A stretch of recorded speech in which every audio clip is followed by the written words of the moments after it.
Hello everyone, welcome to NET classes. My name is Neeraj Joshi and today we are going to discuss numericals on electric field. So starting from our very first numerical, तो पहला numerical क्या है आज हमारा electric field का? Two particles A and B having charges.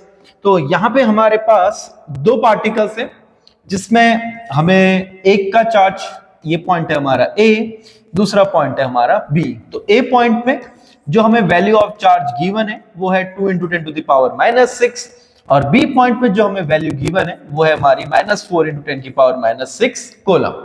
Question क्या पूछ रहा है हमसे कि इनको जो इनकी दूरी है इनके बीच की वो 20 सेंटीमीटर है. ठीक है, they are held at a fixed separation of 20 centimetre. What we have to find? We have to find the point where the electric field is zero. इस पूरी लाइन में इलेक्ट्रिक फील्ड जीरो कहां पर है? तो सबसे पहले देख लेते हैं कि इलेक्ट्रिक फील्ड जीरो हमारे कहां पे होनी चाहिए. तो ये चार्ज हमारा प्लस है. अगर मैं इनके बीच में देखूं ए और बी के, तो प्लस वाले चार्ज के कारण डायरेक्शन यहां को होने वाली है और माइनस चार्ज के कारण भी डायरेक्शन यही को होगी. So both the directions are same. तो यहां पे तो जीरो नहीं हो सकता. तो कहने का मतलब है कि वो जो पॉइंट होगा हमारा वो ए और बी के बीच में तो लाई नहीं करेगा. अच्छा, क्या वो बी के राइट हैंड साइड में लाई कर सकता है? क्या हम यहां कोई कह सकते हैं कि कोई पॉइंट मेरा होगा जहां पे इलेक्ट्रिक फील्ड जीरो होगा? तो आपको एक चीज देखनी है कि जो हमारा इलेक्ट्रिक फील्ड है वो डायरेक्टली प्रोपोर्शनल है चार्ज के और इनवर्सली प्रोपोर्शनल है डिस्टेंस के, आर स्क्वायर के. ठीक है, तो अगर हमारा यहां पे मैग्नीट्यूड ज्यादा है तो इसकी जो डिस्टेंस है वो कम है. तो दोनों चीजें क्या कर रही है? इलेक्ट्रिक फील्ड को ज्यादा कर रही है. तो यहां पे अगर हम पॉइंट लेते हैं तो दोनों चीजें कैंसिल नहीं होने वाली है. तो इसका मतलब जो पॉइंट है हमारा वो यहां पे भी लाई नहीं कर सकता. अच्छा, क्या ए के लेफ्ट में हमारा पॉइंट हो सकता है जिस पॉइंट पे इलेक्ट्रिक फील्ड जीरो है? तो देखिए यहां पे जो चार्ज की वैल्यू है, वैल्यू मैग्नीट्यूड कम है as compare to the magnitude of charge at B. तो ये जो डिस्टेंस है इसका कम होना कंपनसेट कर देगा. तो कहने का मतलब ये है कि ए के लेफ्ट हैंड साइड ऐसा हो सकता है कि x दूरी पे इलेक्ट्रिक फील्ड किसी पॉइंट पे जीरो हो जाए. ठीक है, तो अब हम क्या कहेंगे? Magnitude of electric field at C due to A must be equal to electric field at C due to charge at B. दोनों का हमने क्या कर दिया? मैग्नीट्यूड को इक्वल कर दिया. तो सबसे पहले तो हमने ये निकाल लिया कि उसकी डायरेक्शन क्या होनी चाहिए.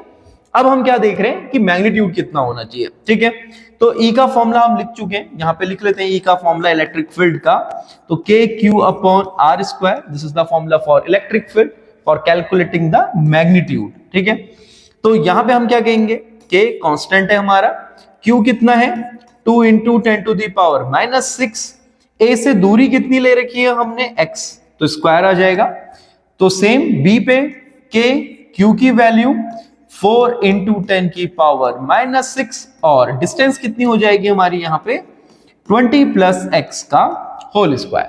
ठीक है, तो काफी इजी है इसको सिंप्लीफाई करना. k से k कैंसिल हो रहा है, 10⁻⁻6 से 10⁻⁻6 कैंसिल, 2 से 4 कैंसिल हो रहा है 2 टाइम्स. तो हमारी इक्वेशन क्या बन चुकी है? 20 + x का whole square equals to 2x². ठीक है, तो बहुत सिंपल कैलकुलेशन है. अच्छा, आगे अगर हम इसको फर्दर सॉल्व करें, एक काम करते हैं, taking square root both side, दोनों साइड स्क्वायर रूट ले लेते हैं. तो इस स्क्वायर का टर्म हमारा हट जाएगा यहां से. तो ये बन जाएगा हमारा 20 + x equals to √2 times of x. x वाले कंपोनेंट को एक साइड ले आते हैं, तो इस x को मैं इस साइड भेज दे रहा हूं. तो क्या आ जाएगा मेरा? √2x - x equals to 20. ठीक है, तो यहां से मैं x कॉमन ले लेता हूं, तो √2 - 1 इक्वल्स टू 20. तो x की वैल्यू क्या हो जाएगी हमारी? तो इस थोड़ा सा इरेज कर देते हैं. So till then you can note down the method how we are solving. तो कैलकुलेशन आपको पहले खुद से करके देखनी है, then you have to copy it. तो यहां पे हम क्या देख रहे हैं, कैसे हमने सिंप्लीफाई किया? हमने x कॉमन ले लिया, √2 - 1. तो x की वैल्यू क्या आ जाएगी हमारी? 20/√2 - 1. अब इसको क्या कर सकते हैं? हम रेशनलाइज कर सकते हैं, थोड़ा सा इजी हो जाएगा उससे सॉल्व करना. तो √2 + 1 और ऊपर भी आ जाएगा हमारा √2 + 1. ठीक है, तो नीचे जो हमारी क्वांटिटी है अगर आप देखेंगे a - b a + b का फॉर्मूला इजीली वहां पे लग जा रहा है. तो root two minus one, root two plus one, root two का square will be 2 minus 1 will be 1, तो डिनोमिनेटर में तो 1 आ चुका है 20, और यहां पे क्या है हमारे पास root two plus one, root two की वैल्यू 1.414 प्लस 1, तो कितना आ जाएगा हमारा आंसर 20 इंटू 20 से हमें किसको इंटू करना है 2.41 को, ठीक है। तो कितना हो जाएगा ये 2 1 जा 2, 2 4 जा 8 एंड 2 2 जा 4, तो 0 है तो एक पॉइंट खिसक जाएगा, तो 48.2 centimetre. So this is our answer, ठीक है। तो हमने ये निकाल लिया, पहले हमने डायरेक्शन देख ली कहां पे होना चाहिए, फिर हमने देख लिया कि कितनी दूरी पे होना चाहिए, ठीक है। तो हमने थोड़ा सा अप्रोक्सीमेट वैल्यू ली है, इसलिए 48.2 48.3, it doesn't make a much difference. तो this was our first question, ठीक है। अब चलते हैं अपने दूसरे क्वेश्चन में। तो दूसरा क्वेश्चन क्या कह रहा है हमसे, हमारे पास इस क्वेश्चन में एक वाटर पार्टिकल है जिसका मास हमें 10 मिलीग्राम दे रखा है। तो बहुत सिंपल है, एक वाटर पार्टिकल है आपके पास, इसका मास आपको दे रखा है, and the question is asking कि इसका चार्ज भी है, ठीक हो गया। Suspended in a room, what is the magnitude of the electric field in the room. हमें करना क्या है, इसको सस्पेंडेड मतलब कहीं पर ऐसे रखना है कि ये बैलेंस रहे। तो देखो सबसे पहले कोई भी चीज अगर बैलेंस करनी है हमें, तो उसका वेट नीचे को लगेगा, तो वेट को बैलेंस करने के लिए there must be a force to balance it. तो इस केस में कौन सा फोर्स होगा हमारे पास, वो इलेक्ट्रिक फोर्स। तो इसने हमसे पूछा था कि डायरेक्शन क्या है इलेक्ट्रिक फील्ड की, तो डायरेक्शन का तो आंसर आ गया। तो इलेक्ट्रिक फील्ड कहां को होना चाहिए हमारा, अपवर्ड डायरेक्शन में, ठीक है, ताकि जो हमारा इलेक्ट्रिक फोर्स है वो कहां को लगे हमारा, इन अपवर्ड डायरेक्शन। अब हमें चाहिए मैग्नीट्यूड, तो मैग्नीट्यूड निकाल के हम सिंपल सा कॉन्सेप्ट लगाएंगे कि जो हमारा इलेक्ट्रिक फोर्स है वो किसके बराबर हो जाए, ग्रेविटेशनल फोर्स के, that is m into small G, ठीक है। तो इलेक्ट्रिक फोर्स की वैल्यू अगर हम लेंगे यहां पे, तो वो क्या हो जाएगा हमारा q into E equals to m into small G. Charge कितना है हमारा यहाँ पे 1.5 into 10 to the power minus 6 coulomb, ठीक है। तो चार्ज की वैल्यू हमें दी हुई है 1.5 इंटू 10 की पावर माइनस 6, ई हमें निकालना है। अच्छा मास कितना है हमारा इसका 10 मिलीग्राम। अच्छा मास अगर हमारा 10 मिलीग्राम है तो इसको हमें पहले केजी में लाना पड़ेगा, तो पहले मिलीग्राम को ग्राम में लाएंगे 10 की पावर माइनस 3, फिर ग्राम को केजी में लाएंगे तो 10 की पावर माइनस 3 एक और आ जाएगा, तो 10 इंटू 10 की पावर माइनस 6 केजी, ये हो जाएगा हमारा इसका मास, ठीक है। तो इसको हम ऐसे लिख सकते हैं 10 इंटू 10 की पावर माइनस 6। जी की वैल्यू हम अप्रोक्सीमेट ले रहे हैं 10, वैसे तो 9.8 लेनी चाहिए जब मेंशन नहीं होती है, यहाँ पे 10 ले लेते हैं कैलकुलेशन को इजी करने के लिए। तो 10 की पावर माइनस 6 तो माइनस 6 तो कैंसिल हो गया, तो हमारा यहाँ पे इलेक्ट्रिक फील्ड कितना आ चुका है 100 अपॉन 1.5।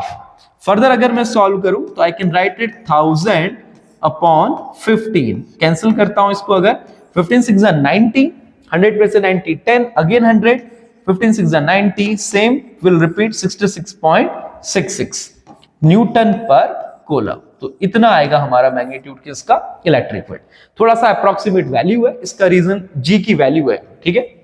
तो जब भी आपको मेंशन ना हो, जी आपको लेना होता है 9.8 मीटर पर सेकेंड स्क्वायर, लेकिन हमने थोड़ा सा कैलकुलेशन जल्दी करने के लिए क्या ले लिया, जी की वैल्यू 10, ठीक है। तो this was our question number second. Now moving to the question number third, ठीक है। तो क्वेश्चन नंबर थर्ड क्या कह रहा है, इसको भी समझ लेते हैं। So whenever you are doing this question, first of all read the question, try to solve it by yourself, then you can see the solution. तो इस क्वेश्चन में हमारे पास 3 आइडेंटिकल चार्जेस हैं, each having a value of 1 into 10 to the power minus 8 coulomb. तो सभी के पास है, यानी कि सारे कॉर्नर में इसमें जो फोर्सेस हैं उनकी जो वैल्यू है वो सेम रखी गई है, ठीक है।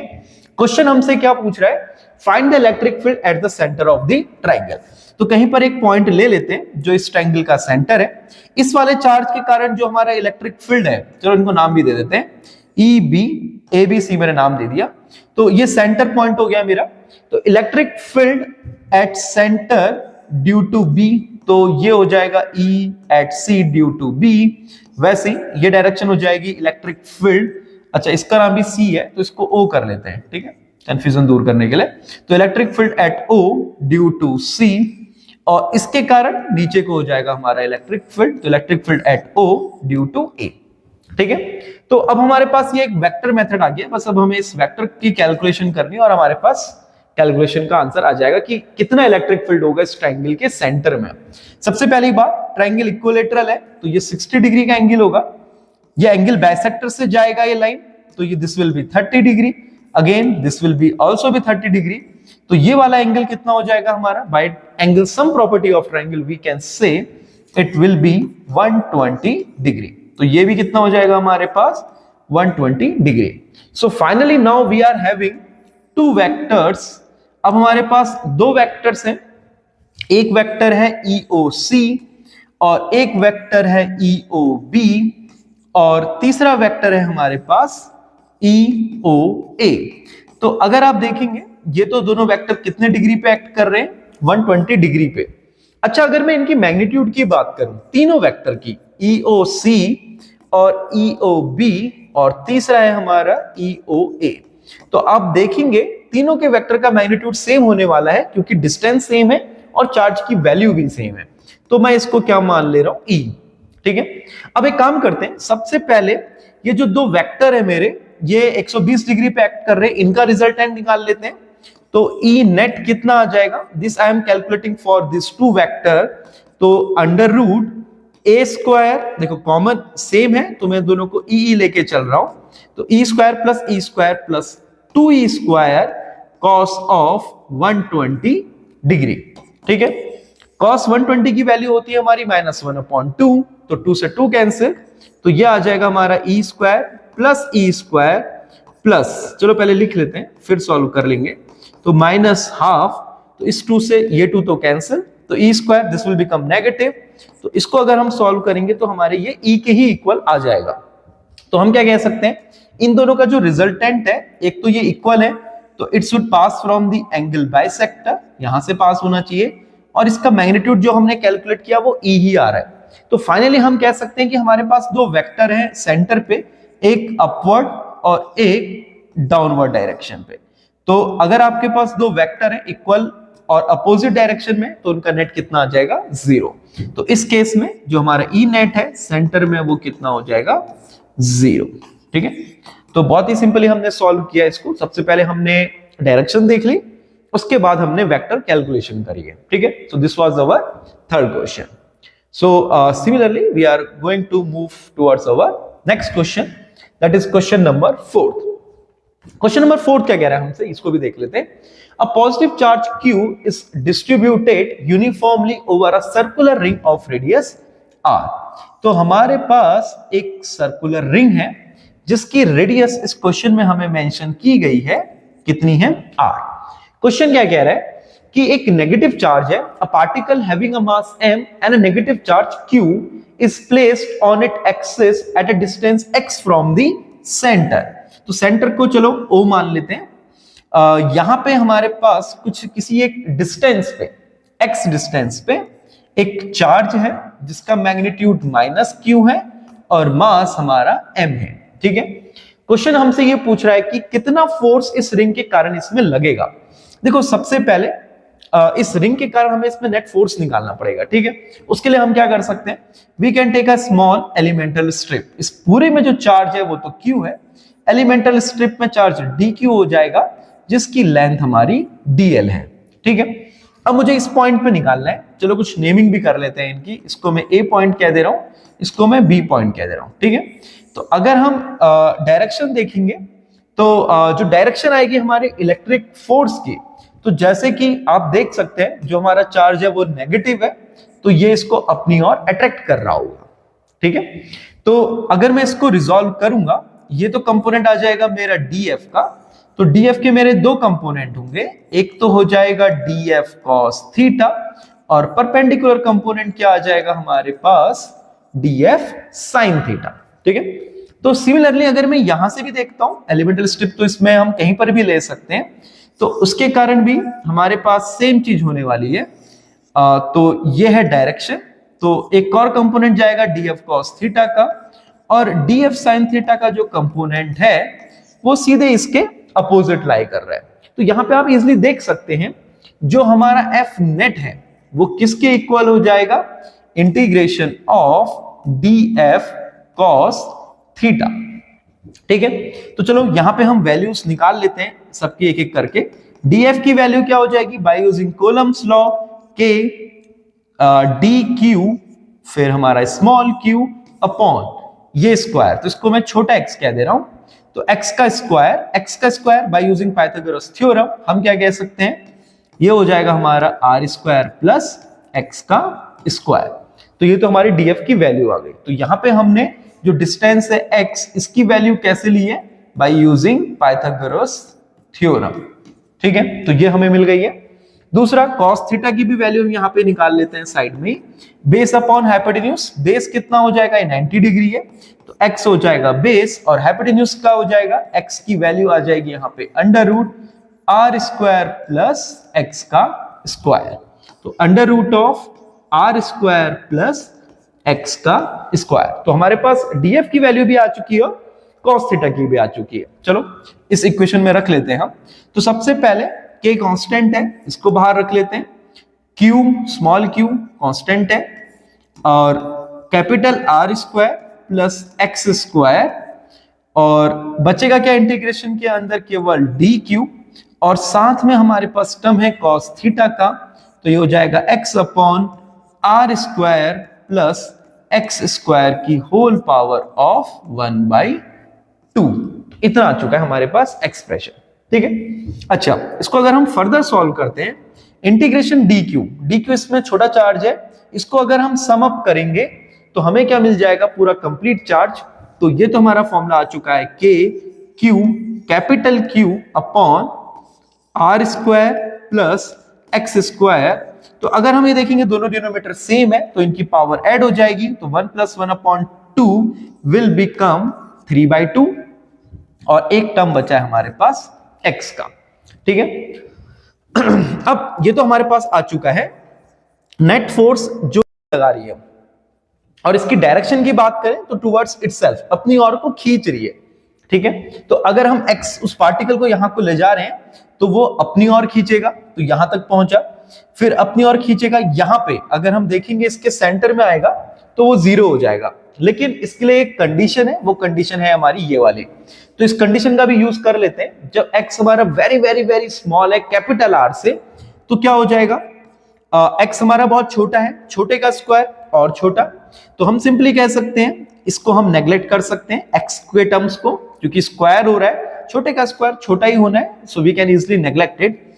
2 से 2 कैंसिल होगा, तो ये हमारा जो एक्सप्रेशन है ये आ जाएगा k q capital Q upon R cube, और साथ में एक टर्म बचा है हमारा x का। तो ये आ चुका है हमारे पास नेट फोर्स। अब देखो क्वेश्चन हमसे पूछ रहा है कि इसमें ऑसिलेशन कितना होगा इस पार्टिकल का, तो ये मान के चल रहा है कि अगर हम x को वेरिएबल लेके चलें, कि अगर हम x के पॉइंट चेंज हो रहा है यहाँ पे, तो ये SHM शो कर रहा होगा, और उसी बेसिस पे हमसे क्या पूछ रहा है कि इसका टाइम पीरियड बताओ।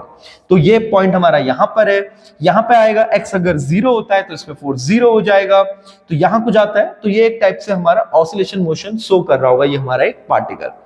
तो इसको हम क्या कर सकते हैं, F = kx के फॉर्मूले से इक्वेट कर सकते हैं, और फिर हम यहां से कैलकुलेट कर सकते हैं कि हमारा टाइम पीरियड कितना होगा। ठीक है, so you can see the concept till then, आप इसको नोट डाउन कर सकते हैं यहां तक। और फर्दर हम क्या कर रहे हैं यहाँ पे, अब हमें क्या करना है, कॉन्सेप्ट यूज करने क्लास 11th का, जो कि बेस्ड है हमारे SHM चैप्टर से। ठीक है, तो वहां से ले लेते हैं। तो सिंपल है, हमारे पास F किसके इक्वल होता है, kx के, और एक रिलेशन है हमारे पास ओमेगा स्क्वायर, यहाँ पे हम मैग्नीट्यूड की बात कर रहे हैं, ओमेगा स्क्वायर होता है हमारा k/m। ठीक है, ओमेगा स्क्वायर इज k/m, तो k की वैल्यू क्या हो जाएगी हमारी यहाँ पे m ओमेगा स्क्वायर, और साथ में एक टर्म आ गया हमारा x का। ठीक है, तो हमारा जो मेन कंसर्न है वो तो अब m ओमेगा स्क्वायर यानी कि टाइम पीरियड से है, तो इस टर्म और इस टर्म की तो हमें कोई जरूरत नहीं है, तो हम इक्वेट करके देख सकते हैं। तो m ओमेगा स्क्वायर को हम किससे इक्वेट करेंगे, अपने kqx/r³ से।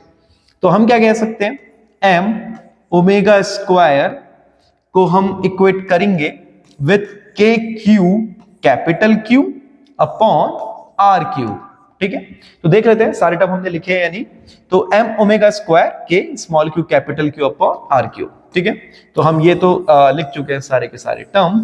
तो अब इसका जो सिंप्लीफिकेशन है वो बेस्ड होगा कि हमें आंसर कहां तक लाना है या छोड़ना है।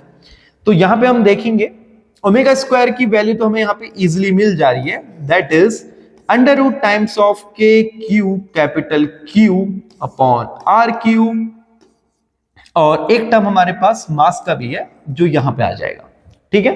तो अब तो हमने स्क्वायर रूट वहां डाल दिया है, तो ये तो स्क्वायर यहां से हट जाएगा।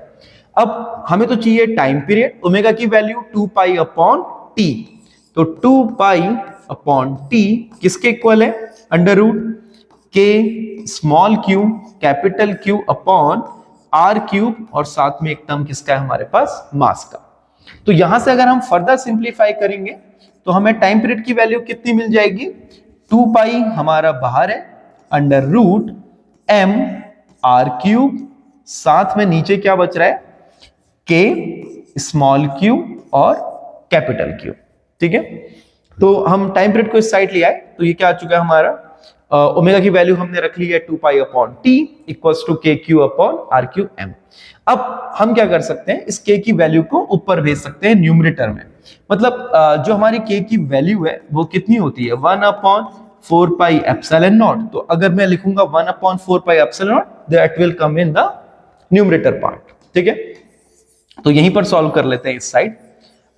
सो by further solving what we will get, t equals to, अच्छा अगर मैं इस 2 पाई को भी अंदर भेज दूं तो 2 का स्क्वायर 4 हो जाएगा, पाई में स्क्वायर आ जाएगा, 4 पाई एप्सिलॉन नॉट ऊपर जाएगा मेरा, तो क्या आ जाएगा मेरे पास, 4 इंटू पाई, साथ में एक एप्सिलॉन नॉट, मास का टर्म मेरे पास पहले से ही था वहां पे, और एक आर क्यूब का टर्म, और डिनोमिनेटर में मेरे पास अब क्या बच गया है, स्मॉल क्यू और कैपिटल क्यू।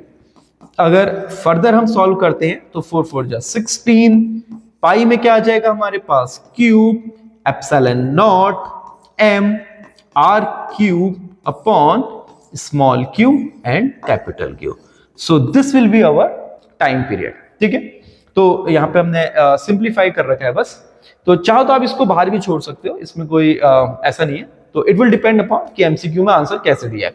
तो हमारी अप्रोच कैसी रही, सबसे पहले हमने इसमें निकाल रखा है कि नेट फोर्स कितना लगेगा, उसके बाद हमने कंपैरिजन किया है with the equation of SHM, ठीक है। तो ये इक्वेशन है एसएचएम की, F equals to kx form है, और वहां से हमने वैल्यू निकाल रखी है ओमेगा स्क्वायर की k अपॉन m, और ओमेगा की वैल्यू क्या होती है 2 पाई अपॉन t। तो कुछ फॉर्मूले हमने क्लास 11 के यूज किए, अगर आपको थोड़ा सा मिस हो गया तो you can check from the class 11 text book, ठीक है। So this was all about question number 4। Now moving to the question number 5, ठीक है। तो इसको डिस्कस करते हैं। तो इस क्वेश्चन में हमसे क्वेश्चन क्या कह रहा है, a uniform electric field is created between two parallel charge plate. आपके पास दो चार्ज प्लेट है, इसमें एक यूनिफॉर्म इलेक्ट्रिक फील्ड क्रिएट हुआ है, जैसा फिगर में दिखाया भी है आपको। An electron enters the field symmetrically between the plates with the speed v not. तो यहाँ पे याद रखो, जो ये v नॉट है ये क्या है, speed of electron in x direction, x direction में उसकी स्पीड है। अच्छा याद रखना, अगर मैं कहूंगा कि उसकी जो स्पीड है, speed of electron in y direction, तो इनिशियल जो स्पीड है वो तो क्या हो जाएगी, 0, क्योंकि आपको दिख ही रहा है कि उसने कोई मोशन नहीं दिया है y में। क्वेश्चन हमसे पूछ रहा है कि find the angle of deviation of the path of the electron as it's come out of the field. जैसे ही इलेक्ट्रॉन इससे बाहर आएगा तो ये एंगल ऑफ डेविएशन कितना होगा ये हमें बताना है। तो ये कैसे निकाल सकते हैं, देखो जैसे ही हमारे पास ये बाहर आएगा, इसके पास कुछ वेलोसिटी होगी, उस वेलोसिटी के हमारे पास दो कंपोनेंट होंगे, एक तो vx और एक vy। तो हम यहाँ पे tan थीटा इजीली निकाल सकते हैं बाय vy अपॉन vx। अब जो वेलोसिटी हमारे पास vx है उसको तो चेंज होना नहीं है, क्योंकि x डायरेक्शन में कोई एक्सेलरेशन एक्ट नहीं कर रहा, तो वो v नॉट के बराबर ही रहेगी। y डायरेक्शन में निकाल लेते हैं वेलोसिटी, अब कितनी हो जाएगी, तो vy किसके इक्वल हो जाएगा, by using equation of motion in y direction, तो u plus ay into t। अब हमें दो चीज यहां पे निकालनी है, एक तो एक्सेलरेशन कितना होगा और एक टाइम। अच्छा एक्सेलरेशन तो बहुत सिंपल है, फोर्स कितना लग रहा होगा, F equals to Q E, तो small E into capital E, तो ये तो फोर्स है जितना उस चार्ज पार्टिकल पे लग रहा है इलेक्ट्रॉन पे, तो एक्सेलरेशन कितना हो जाएगा, small E capital E upon M, ठीक है। तो F equals to M A से हमने एक्सेलरेशन तो निकाल लिया।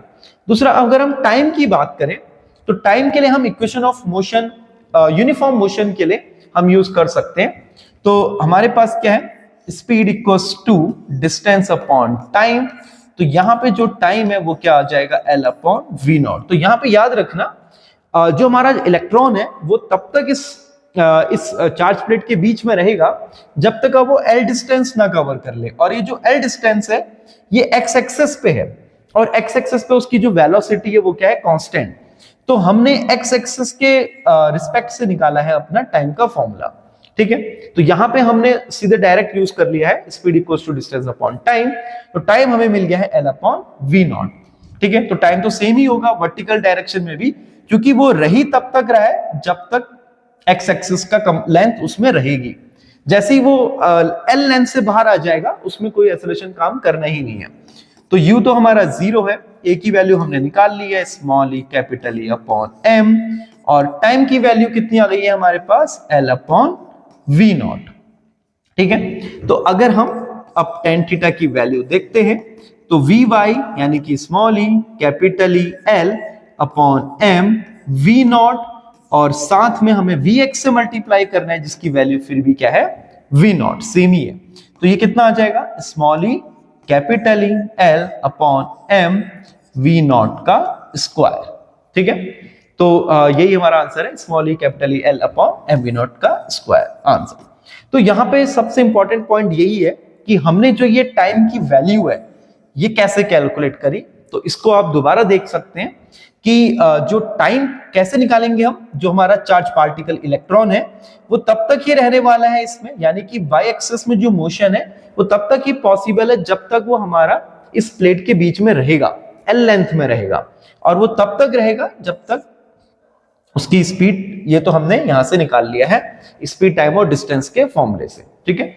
सो this was our 5 questions of electric field. In the next video, we will see some more numericals. So till then, watch our channel, like and subscribe also. Okay, thank you.